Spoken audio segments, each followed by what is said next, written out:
Welcome, heathens and witches, to the Horn and Cauldron podcast. Yeah, welcome back, everybody.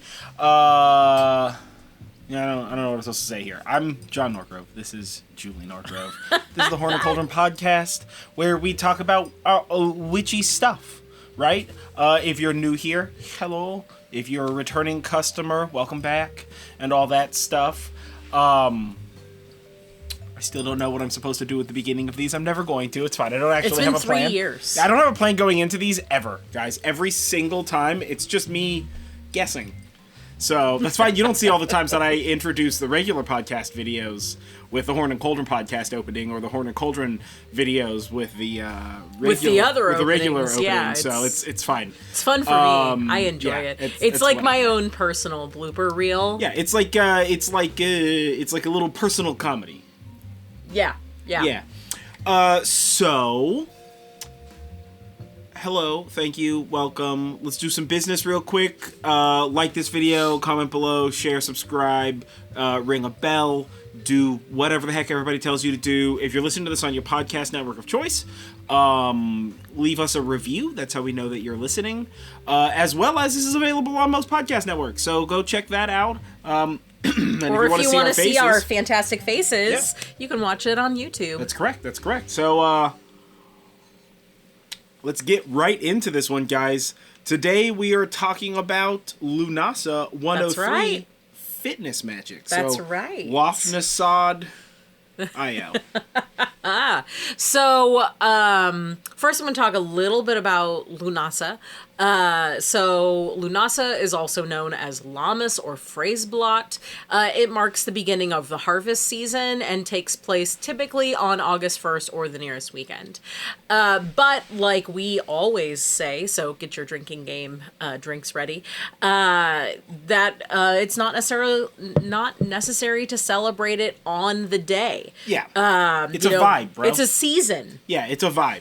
It's not like a It's a season, thing. it's a vibe, it's a place, but it's not necessarily having to be tied to a very specific time.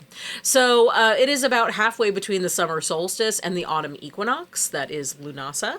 And in the southern hemisphere, it's typically celebrated on February 1st or whatever weekend is just after that.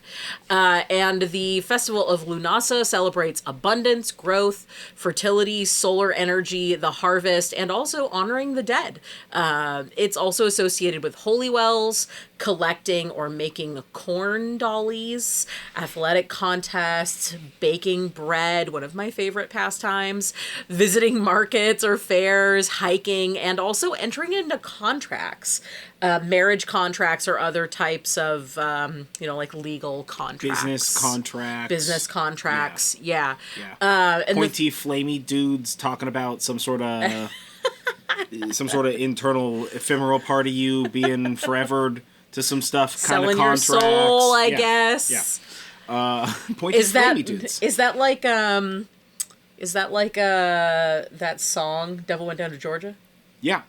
Yeah, Lunasa. Yeah. That would be a Lunasa song. That's correct. That would be a Lunasa song. Yeah. I mean, technically he didn't enter that... Well, I guess he did enter the contract. He just won the music contest. He did win, yeah. So there you go. Yeah. Enter a contract. Win a gold fiddle. Or something. I'm pretty certain that's what he got out of that. Was a golden fiddle. I don't remember. I'm like 99% sure. The only thing I can think about is the jam. Yeah. I just have that playing very loud in my head right now. For me, when I think of when the Devil Went Down to Georgia, I always think of Robot Devil from Futurama. Oh. Yeah. I see. Also, they start doing that, fiddle contest thing, and I believe Bender just beats the devil up with a golden fiddle. Which is pretty fire. I think he does, too. I always think of the devil from, those weird, early 20th century postcards where he's kind of in a You're talking about just a dude in a red leotard with horns glued to his head? Yeah, and that's what I always think of. I love the classic the Halloween costume devil. Yeah, the classic Halloween costume devil. Where he's got this tiny little pitchfork, and I'm just bro, Poseidon is laughing at you right now. It's so weird. With that little itty bitty pitchfork. Yeah. Right? little trident instead of a pentadent. You know what I'm saying? I always think of Robot Devil. Oh yeah, I always think of like from Futurama. creepy postcard devil. Creepy postcard devil. Old timey, do yourself a favor when you're done listening to this, and you've got some free time. Look up old timey Halloween costumes because they're worse. And I don't mean like they're not good. I mean like everything that you've ever seen in your entire life is not nearly as terrifying as the shit that like children wore to go trick-or-treating in the 20s and 30s. It is fucking nightmare fuel, dude. I don't remember what we were recently talking about, and I had to look that up for something.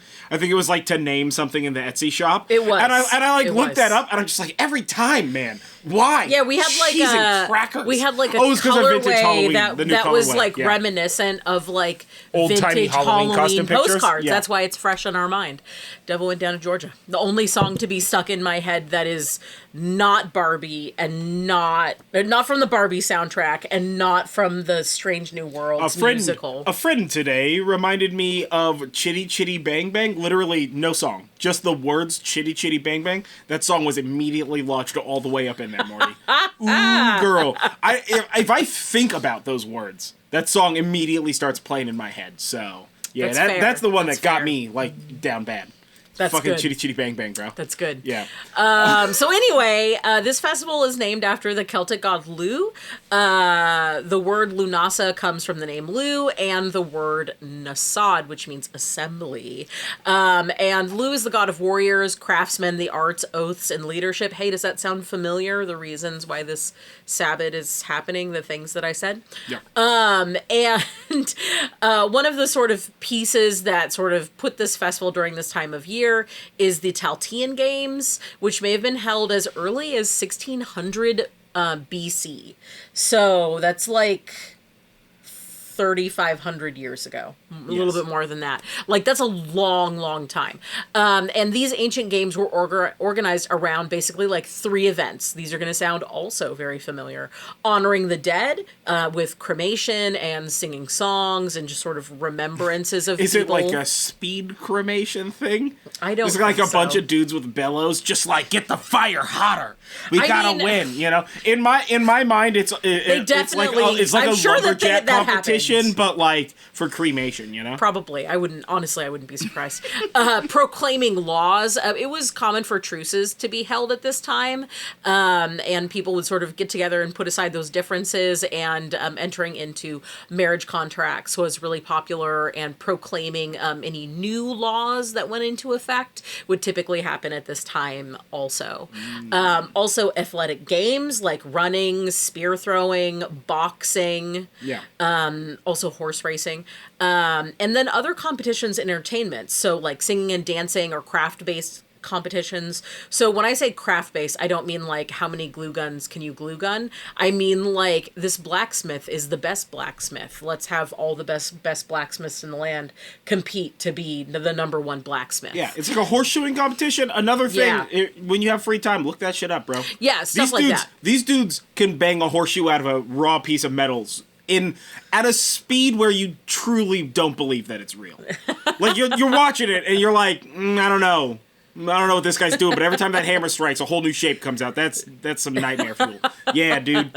Yeah, I've watched some whatever the word for horseshoeing is. I have no idea. There's a specific word for it, but like horseshoeing competitions before. Yeah, it's very cool, dude. Yeah. It's very cool. So we talk more in depth about Lunasa in general and like the history of it in Lunasa 101, which is episode 17, and Lunasa 102, which is episode 43. So if you want to learn more about those, including like ways to celebrate, rituals and spells connected with this particular history, time of year, that kind of thing. Check those babies out. Yep. Available everywhere. Yeah. On all of the networks. So because Lunasa is so associated with this sort of idea of athleticism and games and sort of all of that business, I felt that talking about fitness magic would be a really great way to honor the Lunasa season, especially because fitness is like fitness and like exercise and like working out is like a thing that most people do now. But like this was not this really only sort of this really sort of kicked off among like common people in the previous century. I really love saying the previous century because it makes it sound like it's so long ago, but hey, guess what? That's the century I was actually born in. Yeah, the late 1900s. The late 1900s is the most angering and offensive thing, and I'm so fucking here for it. The idea of going to the gym is something that like didn't really start until like the late 1900s, like i.e. the 1970s is kind of like when this sort of fitness craze kicked off and really got big in the 80s. Well, I think that the like normie going to a gym is pretty much when it started, because now, before then it was much more like vaudevillian.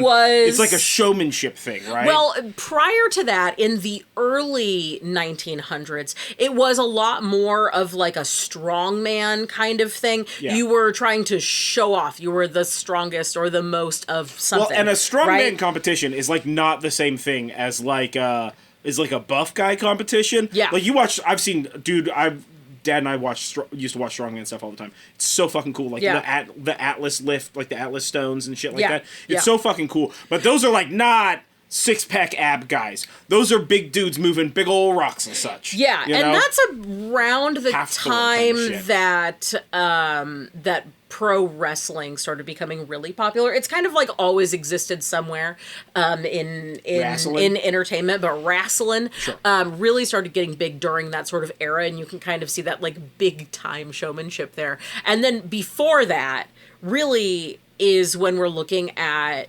people thinking about exercise and trying to do exercise stuff. And this sort of started with the relatively well-off merchant class and like landed nobles in the Victorian age. You got to make your heirs good, ride a horse for a little while, good exercise. I got a little bit of a whatever, exactly. But like you didn't want to like sweat or like lift something too heavy. Like that's in fact, if you're interested in learning more about that, Bernadette Banner, who we have no affiliation with. Yeah, we just follow her. She has a really great video on like wearing a corset all the time and like doing exercise in the corset. And she talks a lot about the kind of like fitness stuff that particularly Victorian women and Regency era women would have partaken in. Yeah. So the idea of exercising is not really in the way that we do it today anyway, is not really an ancient idea. It is really more of a modern idea. And that's kind of what it is that we're looking at with this episode, as opposed to it being a more ancient idea, which is kind of like, I'm really good at running. Or throwing, or boxing, or things like that. Like it's your the sort same of hobby. Thing, because for us, like if you go to the gym and you work out, like you might be working out for like a fitness goal, or you might be working out to like lose weight or to put on muscle or something like that. But that's like not the same thing as trying to be the guy who can throw the rock the furthest, right? Yeah. Like if you like okay, so the way that I would think about it is like Scottish games. Right? Yeah. Like, obviously, if I'm trying to do, like, Braemar Stone, or, like, caber toss, or, like, weight for distance, or weight for height, or something like that, sheep toss, or whatever, then, like, obviously I'm going to practice that for a competition, but you gotta think about that more like working out for football, right? To, like, make it American. Yeah. Right? To Americanize it. It's sort of like, do football stars or baseball stars work out? Yes, but they also work out in a specific manner to improve their sport. Exactly. Right? Yeah. And exercise, like in quotes, exercise, is more of a path towards success in a sport. Yeah. Than it is like a health and fitness goal in the same way that it is today. I mean, obviously throughout history, there have been opinions on whether or not you should or should not break out in a sweat, or whether or not you should or should not like do a bunch of physical stuff. Sometimes they want you should be real physical all the time. Sometimes, listen, you You moved too much when and you like listened. how Lay much, back down. how hard you're breathing during the exercise. There's tons of there's stuff. There's all kind of stuff, right? So we're kind of gearing it towards a bit more of a modern mindset here. Yeah.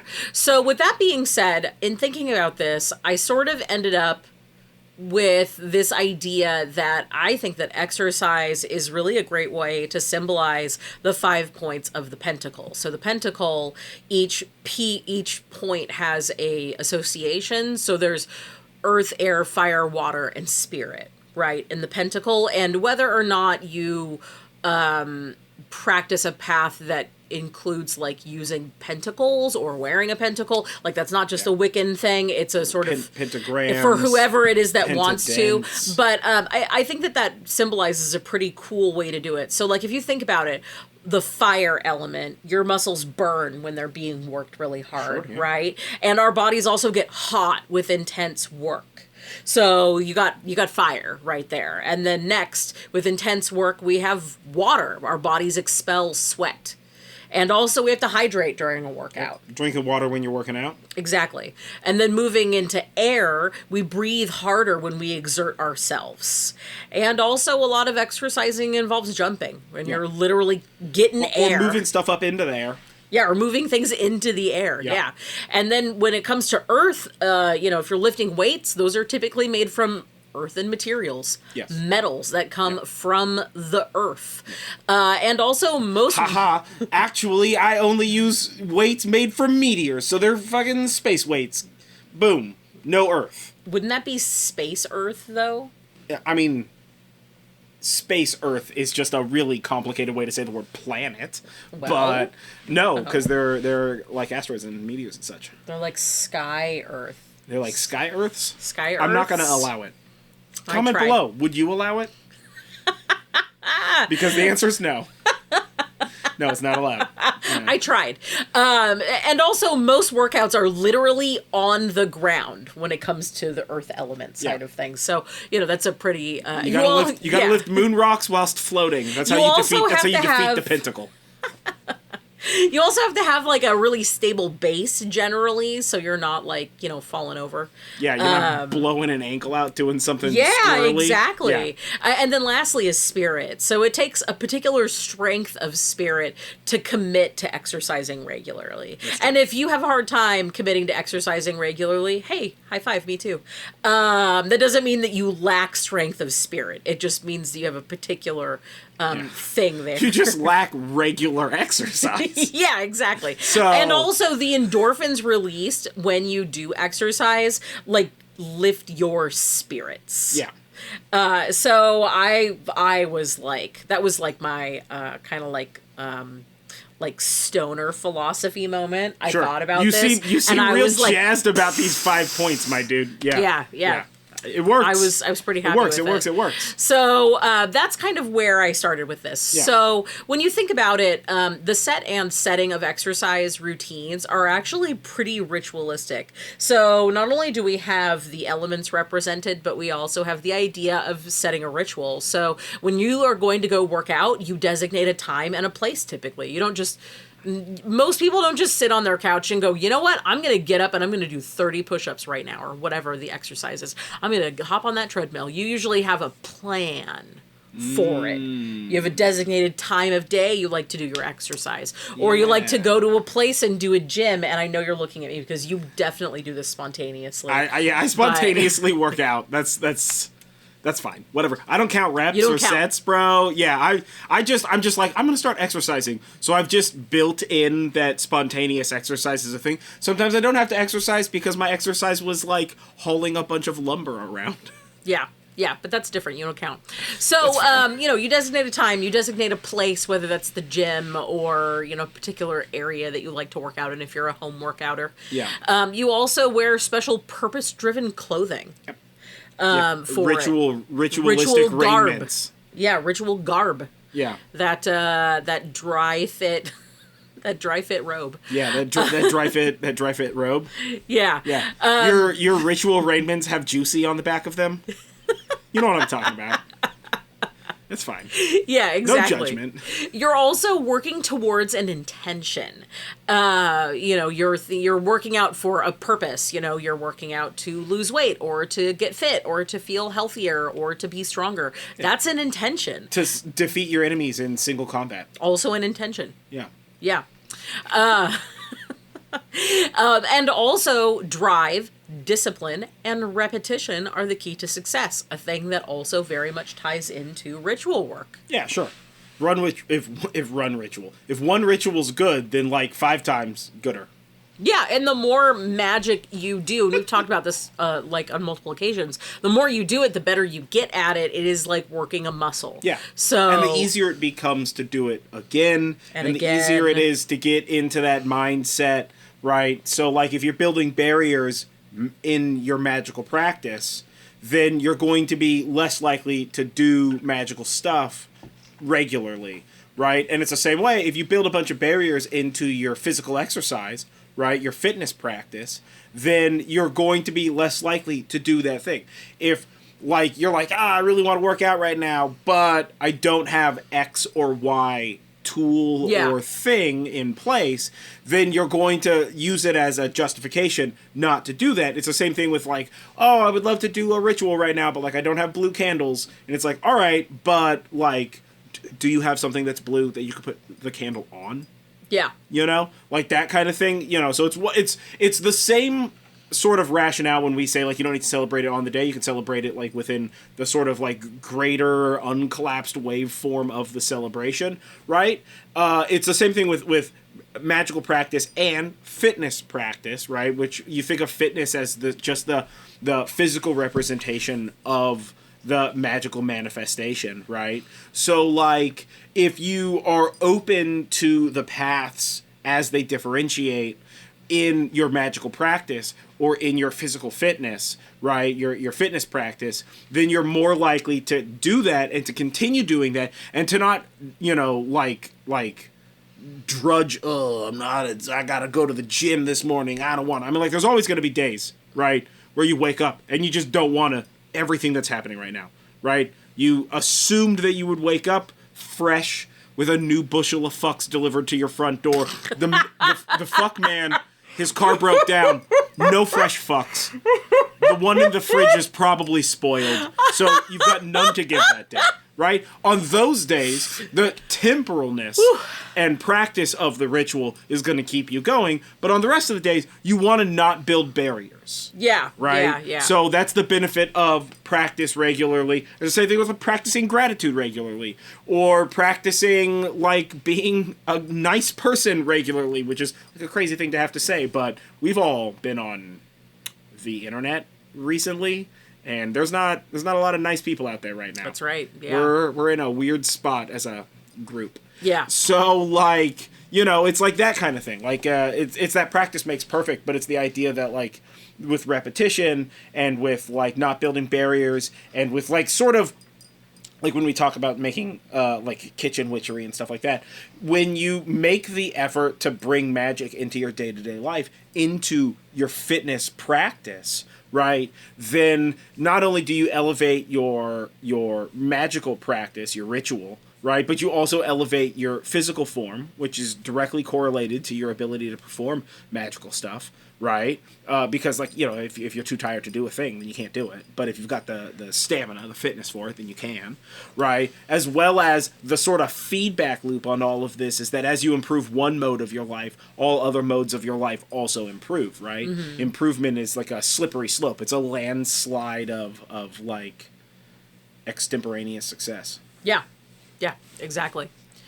So, we're going to talk a little bit about the active fitness, but before we get into that, I'm kind of purposely trying to keep it vague because everybody has a fitness practice that like they really tend to vibe with, and that may not be the same type of fitness practice that we have or literally anybody else, right? Yeah. So we're kind of purposely trying to keep it vague so you can take the things that we're saying and sort of apply them to your own fitness practice, and maybe give you some ideas out of things that we use or things that we know that people are doing. Yeah. So first off, let's talk about mindfulness. Such a buzzword. right? It's so hot right now, dude. It's so hot.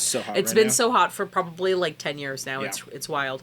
So whether you're doing it on purpose or not, you are sort of naturally paying more attention to what you're doing when you are exercising, and that's probably a good thing, right? That helps to keep you not injured. But that's really what mindfulness is. And it's actually fairly easy to bridge the gap from mindfulness to meditation so that you sort of flip a slight switch, go over a little speed bump, if you will, and move from mindfulness into meditation, because they are different things. And in fact, you may even be adding in this meditation sort of on accident without even realizing it. I know that I do that when I am doing yoga. I sort of at some point in time, I sort of switch from being mindful about the movements that I am making and sort of slip into meditation. And I'm still hearing the prompts to move to different things. And sometimes I slip back out of meditation and into mindfulness, or even into active thought about something totally unrelated to what it is that I'm doing. But I find that it's pretty easy for me to just sort of go like, bloop, back in. Sure, totally. Well, and this is a thing, I mean, this kind of can apply to any and everything, right? Like if you've ever done long distance running, right? Oh my God, definitely not. I did cross country in middle school, so like it's been a very long time. And also I wasn't in shape to be doing cross country. No. I was just like, this seems like a fun idea because I don't know, there's something wrong with me. No, I'm like a hobbit, dude. You give me a long distance to walk, I will do that. But if you want me to run that distance, that's not happening. It's nice. No. You got to push yourself. I do. So like when you do long distance running, they talk about like the wall and then pushing through the wall and then all of a sudden, and like I hate that it's real, but like there's a threshold where you're like doing a thing physically for a long enough period of time and hard enough where you're just all of a sudden like Satori. Right? Yeah. And you're no longer like, it's just like not a thing, right? Yeah. So, like, I definitely understand where that, like, mindfulness comes from, right? And you can also, like, so for me, right, I sort of intentionally set myself into a meditative state when I exercise, as opposed to, like, pushing myself to that place.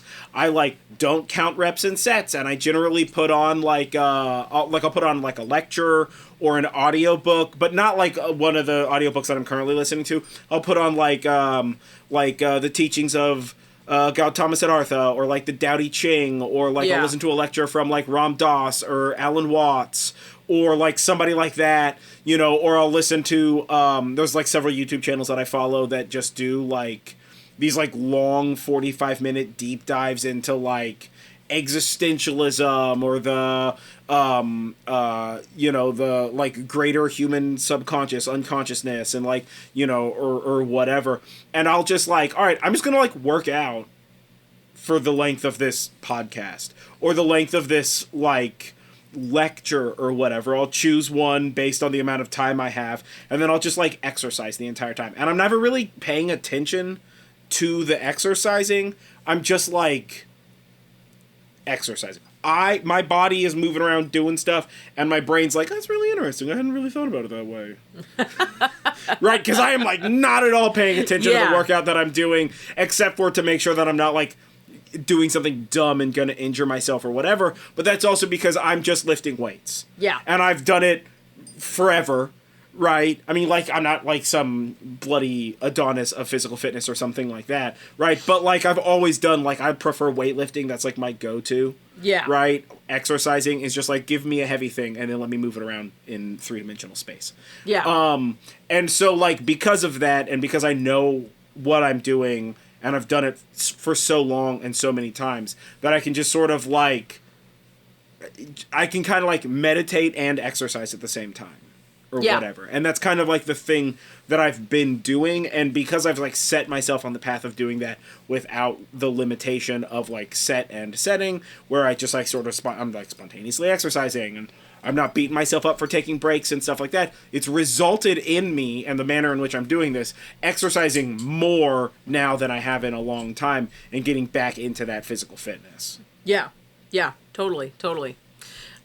So next up is visualization. So if you're already using exercise to kind of to kind of create a new version of you, you're probably already visualizing what that looks like. And also, as an aside, for those of you who do not have the ability to really like see in the mind's eye sort of thing, you're still, I'm using visualization as a placeholder word. So whether you're seeing yourself in your mind's eye or you have an idea about what that means to you, and it's more abstract and not necessarily a visual thing, that's fine.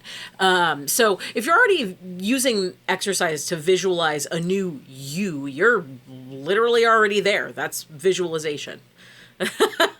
You're creating the magic already. Yeah, you're already in just by doing that thing. And you can also use visualization to not only help with your fitness goals in a magical sense, but also in non-fitness magical works too.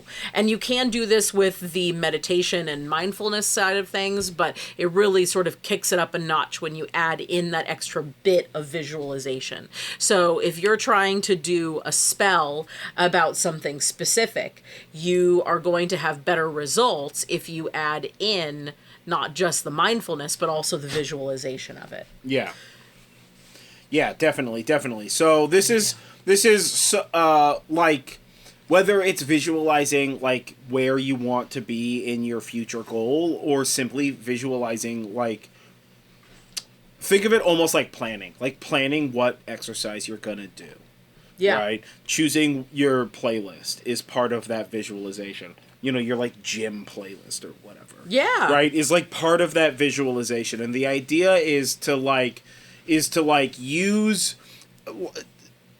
it's sort of like a Venn diagram of overlapping successful practices, right? Of self-improvement, whether you're improving yourself physically through fitness practice, or you're improving yourself like magically through magical practice and such like that, right?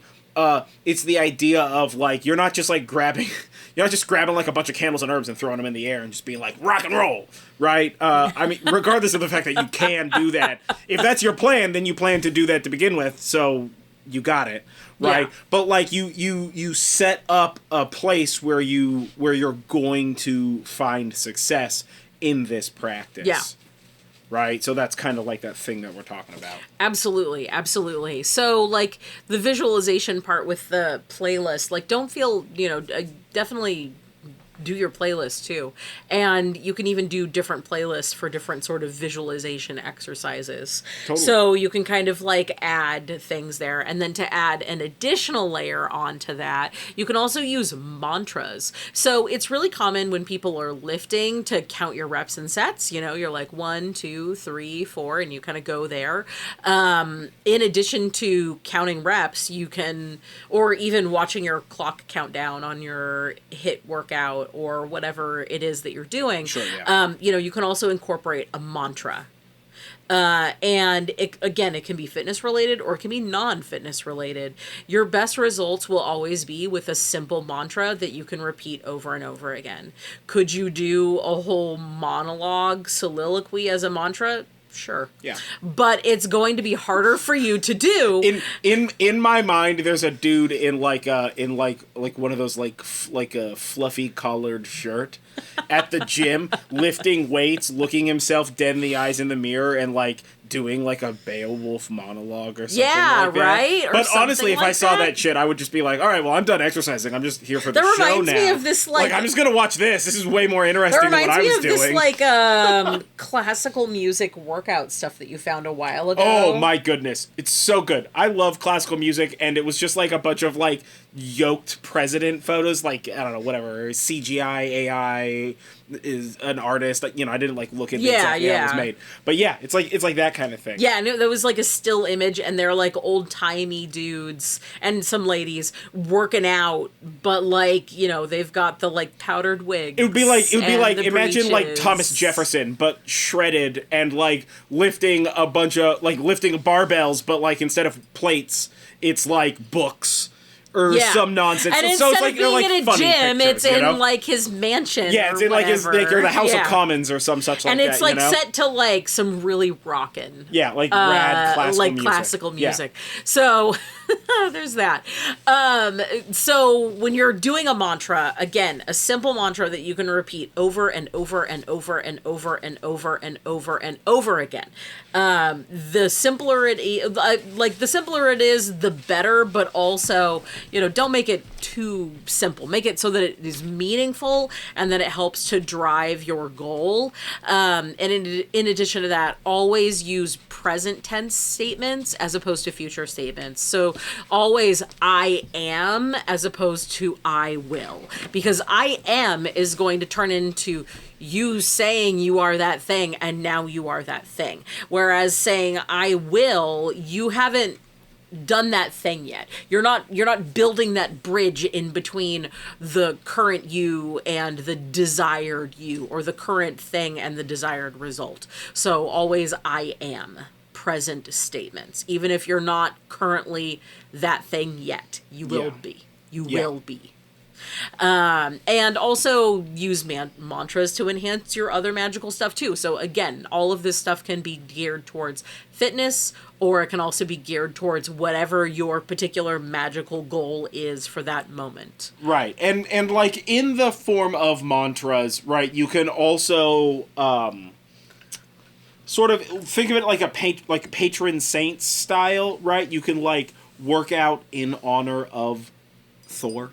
Yeah. You could work out in honor of Lammas, Lugh. Yeah. Right? Yeah. You could work out in honor of Hercules or whomever. You can also work out in honor of Aphrodite. Yeah, Aphrodite. It doesn't have to be a fitnessy deity. Yeah, yeah. I'm just trying to think of like specifically deities known for like strength or like. I'm just trying to think about jacked dudes over here. I'm just thinking about jacked gods over here. What are you doing? Damn. Right? Yeah, so there's a lot of different ways that you can leverage magic in your fitness endeavors too. Shredgilies. Yeah. So first of all is your clothing. So as we said, that's kind of like your ritual garb.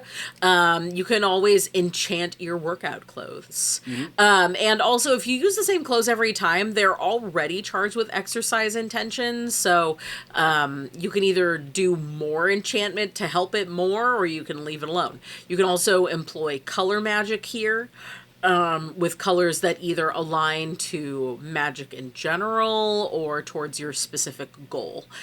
You can also stitch runes or sigils into your clothing. Yeah, totally. Some nice, simple ones. Yeah, or pick up clothing that already has the runes or sigils you're looking for. And then that's there's like your a bunch of companies. Stuff. If you're a Norse practitioner, there are a bunch of companies that make workout clothes with like Mjolnirs on it, or like runes and some such. Like that's super hot right now. Yeah, so. And if you want to get crafty, I mean, you can also get fabric paint too. Like, have fun. Oh yeah, you can totally do get anything. Get it. For your water, pre-workout, post-workout kind of liquid ingestion, you make flavored water with food-safe herbs. It says food-safe herbs or foods. That's a funny way to put that. Food-safe foods? Food-safe foods. Yeah, you don't want to eat none of those non-food safe foods. So if one of the no so like if one of the this is what I was thinking of. So if you are trying to work on a self-love spell to love yourself more, and are you exercising to improve self-love? Yeah. And you're using fitness as part of that magical practice. So if you were doing that, you could make flavored water with either red stuff, or I was thinking sliced up strawberries. Yeah, I was going to say strawberries is the red stuff. Yeah. Strawberries is the red stuff, yes. Cranberries, they're way better. I mean, yeah. But I like bitter stuff, so. Yeah, so, you can also use a colored water bottle. Again, employing color magic here. You can make yourself... They make shaker cups in every possible combination of colors that's ever existed. You could also, like easily paint sigils and stuff on the outside of your shaker cup. Absolutely. You know? You can also make little charms to attach to your water bottle or shaker cup. Yep. Just like how you see they have like cell phone charms, so you can do something like that too. Remember cell phone charms? So cool. I think about them frequently still, and I'm just like, I want a cell phone charm. Yeah, I miss cell phone charms. I miss cell phone charms. Yeah. Well, maybe we're going to be doing a craft day soon. Yeah. And you can also use stickers, right? So you can get stickers of a variety of different magical symbols. You can get stickers of deities. You can paint on your water bottle or shaker cup. You can use a marker. The sky's the limit here. You got a lot to go with there.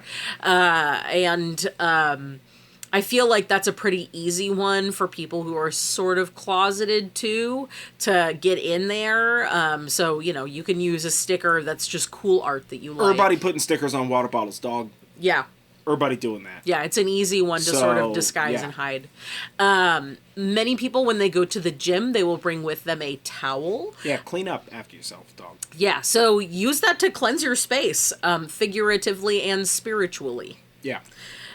You can also rinse and it. Literally. Yeah, and literally. You can also rinse it in a scented herb wash before fully drying it, like before you bring it to the gym, because you should probably not bring a wet towel with you to the gym. That would be weird. But if you are trying to promote, we'll stick with self-love. Sure. I would not recommend, rinsing it in strawberry water because that might be sticky. Dog, that's how you get so many ants. But what you could do is rinse it in lavender water. So make some lavender tea, dip that in, wring it out, dry that out on the line, or and you then could just bring get a that with you. workout towel that got strawberry picture right on it. There you go. Right? Yeah. Go to a big box store.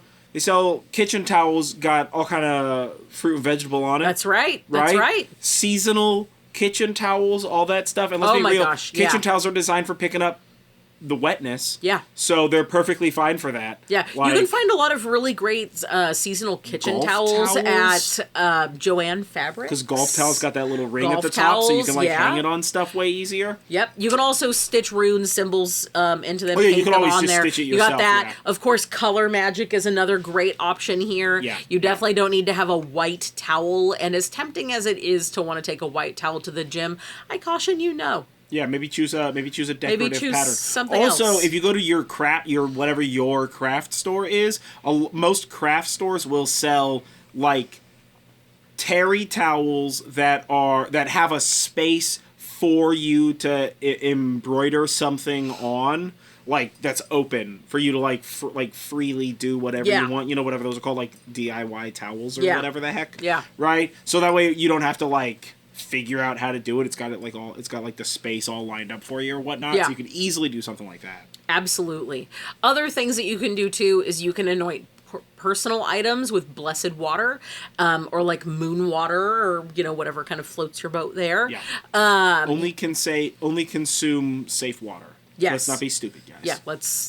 Another drinking game item for you guys. Yeah. Use incense, room spray, or body spray to add scent to your practice. This is another asterisk one. So, of course, be fire safe, but also be mindful of other people in your space. Yeah, bro, you do not need to go to a gym all axe-bodied up. Yeah. Right? Nobody wants we that. all lived through the 2000s, the axe revolution, where all of us lost our ability to sense smells and stuff. When everything smelled like cool water. Yeah. When teen boys were told, why take a shower when you could just douse your body in this weird perfume chemical. Yeah. Right? That stuff's probably going to come back and haunt us one day. It probably will, yeah. So definitely be mindful there. I know when I do yoga, the only space that we really have to do it is in our kitchen. It's big enough indoors. It's big enough indoors. And I like to light a thing of incense while I do it. It's really nice for me. But I'm also doing it at home, and I'm being mindful of the people around. At home exercise, more freedom. Yes. Don't be going into a gym axe spraying up the fucking bench press before you go into that bench press. That shit is unacceptable, dog. Yeah, don't be bringing an incense stick into the gym. Oh my god, no. Don't do that. Cheese and crackers, don't be bringing no sage in there. Also, if you're exercising, don't use a scented candle. That's definitely a level that's a little too close to potential fire hazard. So, another drinking game item for you. Yeah. You can also, most of the time when people are done with the gym or whatever exercise work they're doing, they'll have a snack. So have a small snack afterwards and use some of that as an offering. I mean, you can consume the whole thing too and just sort of mentally dedicate that as an offering to whatever it is that you're trying to do. And then there are some other extra boosts that you can do to sort of enhance any of these prior things, which is sigils. Put sigils on your body. Put them on your clothes. Put them on your equipment. Don't be a dick about it. Yeah. You can do sigils, you could put a sigil on a piece of paper or whatever and put it in your shoe. Yep. That's a classic one. Or if you got leggings and they got a pocket, put that in the legging pocket. Totally. Yep. So most people are using their phone at the gym. You can have the sigil on your phone as a background, using some technomancy there. We have a whole episode talking about technomancy. Yep. I don't know what number it is, but it's a fantastic episode. So you got a whole bunch of options for sigils. You can either make your own or you can use pre-made ones that you just found. Yeah, whether you commission a sigil or there's like a historical sigil that you want to use, don't go to the gym with hate symbols on you. I should not have to say that, but I know that I have to say that. Yeah, also don't draw sigils on equipment. If you want to draw the sigil, do it with your finger in the air. Yeah. Of course, you can employ color magic to literally all of these pieces. Yeah. If you have a home gym, everything's one color. Yeah. It's a Barbie world. You can get colored glasses. Yeah. A thing that we just recently did, and let me tell you, we're both pretty excited about our colored glasses. Man. Yeah. You can also use numerology. Here we haven't talked about that yet, but numerology is a great way to enhance some of this. Real crazy about numbers, so yeah. I use numerology for absolutely everything. Infinite tiny rules to give me power. Jeez. Yeah, I'm a big numerology kind yeah, of so person. you can do numerology for like sets, reps, minutes, whatever it is that you're doing with your exercise. You can employ your numerology there. You can also use jar or sachet spells for this, particularly if you're, popping them into a duffel bag or, you're putting it into a little envelope that's going to sit in your pocket, or it's in a tiny, jar that's in your purse. At your gym. It's in your locker. Yeah. Just make sure it's not breakable. Because that's a thing that you definitely don't want to deal with. That will absolutely ruin your fitness vibe. Yeah, totally. And not, again, overly scented, so it's disturbing other people at your gym or whatever. Yeah, and if you're doing it at home... Like a little sachet spell thing in your gym bag is very fire solution. Yeah, and if you're doing your exercise at home and you have a particular place at home that you like to do your exercise, you can have that jar spell or sachet spell there. If you're doing hiking as sort of your fitness thing, most people carry some sort of a bag with them, perhaps a fanny pack, perhaps a backpack. You put it in one of those too. Yep. And then, of course, you can enchant literally everything. Yep. Do you wear a fitness watch? Enchant that baby. Do you have a particular headband that you like? Yeah. Enchant that too. Yeah. Do you have your fitness clothes? Enchant those. What about your shoes? Do that one also. Enchant it. Your sunscreen. If you've got something that you use, especially if it's something that is specifically geared towards your fitness regimen here, enchant it. Enchant it for a different variety of it. Yeah, right? Give it that bonus juice. Yeah, because one of the things that I like to think of this sort of framework as is this is kind of like creating meta spells, right? Yeah. So bringing magic into the mundane.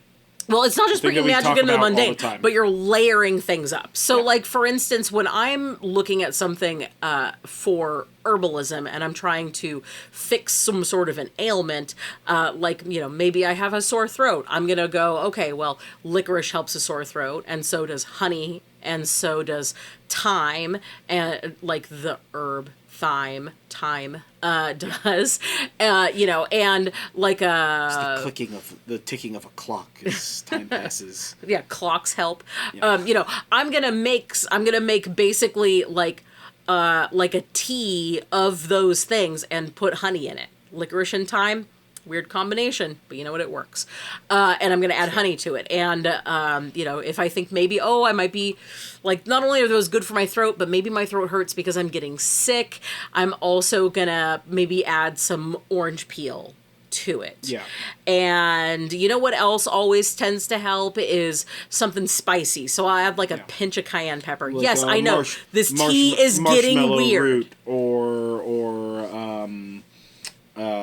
bloody muline or any of that kind of stuff. So I'm taking things that aren't just to fix the throat, but I'm taking things that are complementary to it also. And that's definitely a great way to look at this, right? So you're not just looking at how to fitness better. You're looking at how to achieve that goal better, you know? It's like cooking a meal. You can just boil chicken. You're wrong to do that. I'm gonna put a foot down right here. We're gonna take a step back. That's wrong. Don't just serve boiled chicken. It's very boring, right? Technically it's food, so I guess you succeeded, but minimally, right? Yeah. But like, what do you do when you're cooking, right? You're gonna add a little bit of this. You add some spices. You're gonna, maybe you're gonna brown some butter in the skillet before you put the chicken in there, or you're gonna get some like a nice hardwood, for to put on your barbecue, so you got like a little bit of smoke action in there, and then you're gonna maybe put the chicken in like in a dry rub, or marinate it in like a sauce or something, right? And you're gonna serve it with a side dish or whatever. So like as you add more components, right, more flavors, your dish becomes more powerful, right? Yeah. It becomes better, right, and more desirable, and it doesn't just feed your need for basal calories. It now feeds the spirit and the soul, because you're now not just consuming food to not die, but you're like enjoying a meal. Yeah. Right? And so, like, you gain more out of that. And in the process of doing that, not only do you enjoy the meal more, right, and you get more out of it than just the raw calories and, like, amino acids and proteins and such like that, right, but you also learn what goes together and what doesn't go together, and you improve yourself overall. And the feedback loop on that is that every time you do this, listen, sometimes you're going to make something, and it is going to be not great. And possibly trash. And you need to go get fast food. And that's fine, right? It happens. That happens. It totally happens. But every time you do that, regardless of whether or not you failed, you learn and you improve and you grow. And the next time you do it, you're going to do it a little bit better, right? Like, I know that we have this sort of like expertise mentality about the way that we approach these things. You're like, I'm not really a gym rat, so like I can't really go to the gym, or like I'm not really super strong, or like I can't run for 30 minutes on the treadmill, and they say you got to do 30 minutes of cardio or whatever the fuck. Like, you don't have to do that, right? Get on the treadmill and walk for 30 minutes. You can't walk for 30 minutes? Well, walk for the 5 minutes that you can walk, and then go sit down on a bench and curl a 5-pound weight for 5 minutes. And if that's the best you can do, then just do that, right? At least you're participating in the experience of it, right? And you're adding a lot of work and effort into it, and you're doing all these things to improve your relationship with the experience of gym, right? Of fitness, so that way you fitness better. Yeah. Right? And like I was saying earlier, it becomes more than just like fitnessing better, right? And having a better experience with that. But as you improve yourself through exercise and stuff, you're going to be less willing to eat that whole ass box of donuts. Listen, I'm going to eat like one less than that whole ass box of donuts. And that's an improvement. Right? You did do that. You literally did that today. Yes. Yeah. I mean, it was like a whole box, but it was like several donuts. They were getting old. But you did eat like one less. Yeah, I could not. It was gross by that time. It was just, it was too much. I don't eat large amounts of food in one sitting, so. Yeah. But you start making those little improvements, and you make that decision to, like, maybe the salad's a little bit bigger, and maybe the portion of steak is a little bit smaller, or whatever your necessary dietary thing is. Or, maybe I'm going to stand at my desk today instead of sitting at my desk. Or what have you, right? And the more you do that, the more you're going to want to do that, and the more you exercise, the more you're going to want to go hiking, and the more you go hiking, the more you're in nature, and the more you're in nature, the happier you are, because we live in urban jungles of concrete and steel that remove our connection to nature, which is terrible for us mentally. Obviously, go touch some grass. That's what they keep telling us. Yeah. So, like, it's that sort of a thing, right? It's not just about the singular improvement, right? You need to focus on the singular improvement and make effort in that singular improvement, but also be aware of and and practice the gratitude of the like sort of multiplicity, the infinite change that occurs every time you make a small improvement to yourself. Everything that you do, and therefore everything around you, improves also. Right? So like the more you can do that, the more you can kind of like connect your practice with your fitness, with your diet, and with your exercise, and with your life choices, and the more you can kind of combine all those ingredients and improve them, right, the overall better your experience is going to be, right? And that's kind of what the goal is. Yeah, totally. Totally. You know, whether you're working out to gain weight, or you're working out to lose weight, or you're working out to get sweet glam muscles to pick up chicks or dudes at the bar, or whatever, it doesn't matter, right? Because in the grand scheme of things, you are looking to improve, to be something more than what you currently are, right? And so anything that you can do that helps towards that isn't deleterious or toxic, like doing something sketchy or anything like that, is going to be beneficial. Yeah. Right? And it's going to have a compounding effect. Yep. So as we move into correspondences, sort of keep those things in mind. So the correspondences that I've built are not about fitness necessarily, but they've been built to enhance the fitness side of things. So they're things like for physical strength, they're for mental strength, they're for discipline, they're for power, they're for energy, Mantras, they're for protection, for practice, for all that stuff. So you can use these you can pick whatever correspondences of these that resonate with you, and they're sort of curated to kind of fit that like balanced panacea of correspondences, you know? Yeah. So with that, it is time for the list. List time, guys. List time. So animals associated with fitness and such. So ants, they lift heavy things. Yep. Bears, that's obvious. So are buffalo. Butterfly, because you're, basically transforming. Yeah.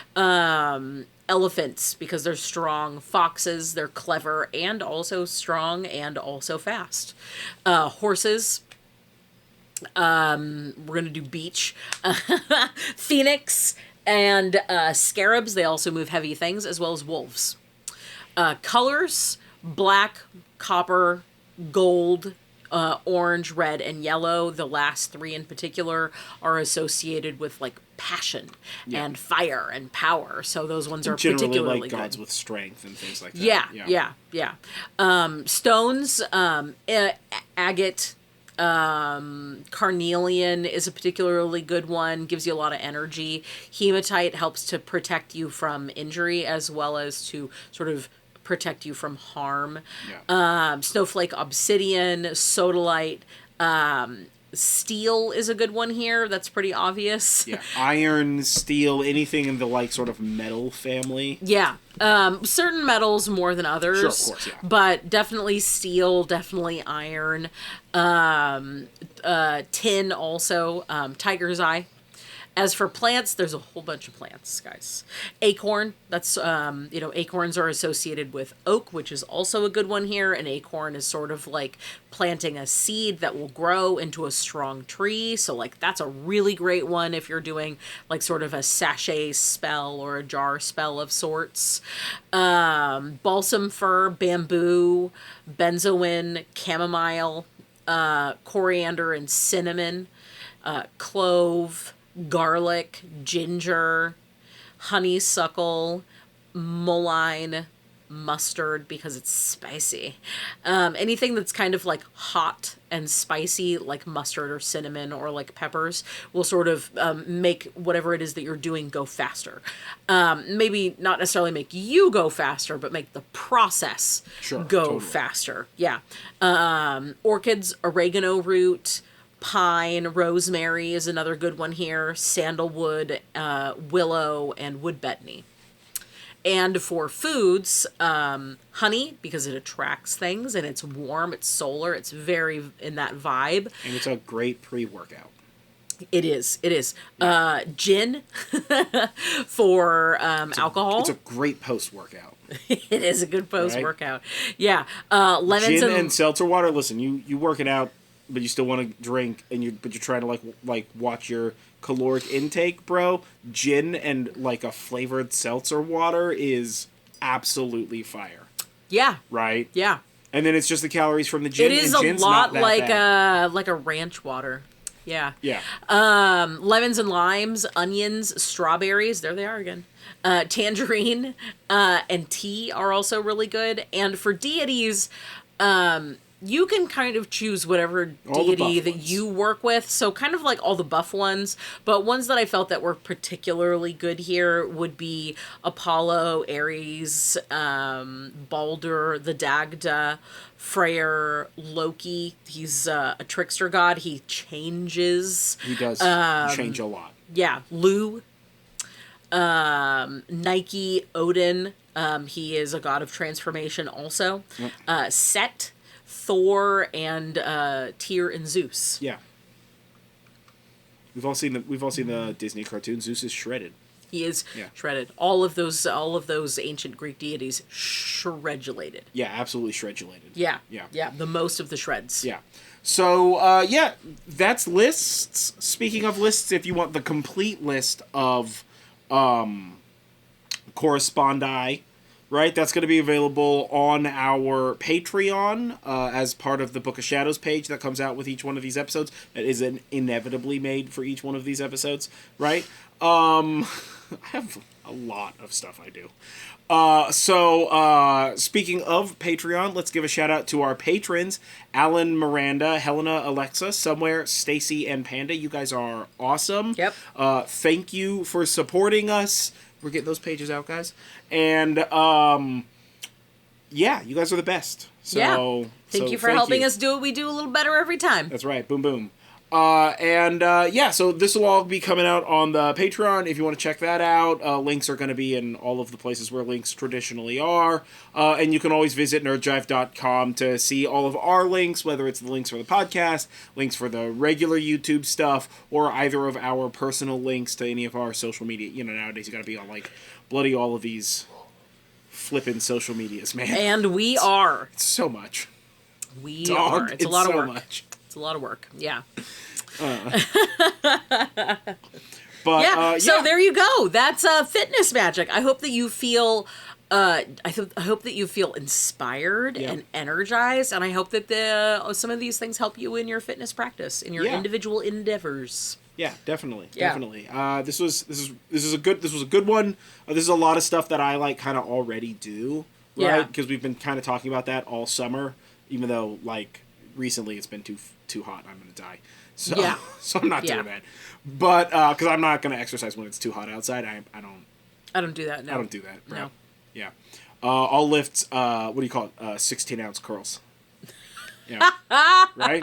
That's where I was trained in the 16-ounce curl gym. You know what I'm saying? I mean, I'll be sweating if it's that hot anyway, but I'm not sweating because I'm working too hard. Yeah, I mean, I am working too hard, resisting the death of heat. Being alive. Yeah. I'm just like, oh my god. Everything in my body hurts. It's too hot here. I'm working out so hard right now. So that's. I read that last week there was if you're listening to this when this first came out, or when this first comes out, last week there was like the highest temperature recorded on Earth, like again, and it was in southern Pakistan, I think, and it was 158 degrees. Yeah, that's 58 degrees more than already unacceptable. Because honestly, anything north of 100 is just quitting time. Yeah. Absolute quitting time. F that, bro. Yeah, no thanks. Yeah. All done. Yeah. Yeah. Yeah, when it hits like 80 here, I'm like, ugh, I might die. So we live in the woods. It's not supposed to get hot here. Yeah. So it doesn't get super hot and it doesn't get super cold. The trees, they protect us. Yeah. But, either way, thank you for joining us on this journey. I have been John Norgrove. This has been Julie Norgrove. This has been the Horn and Cauldron podcast. And we will catch you guys next time. Stay magical, folks. Yeah, and don't forget, breathe in self-confidence and breathe out self-doubt.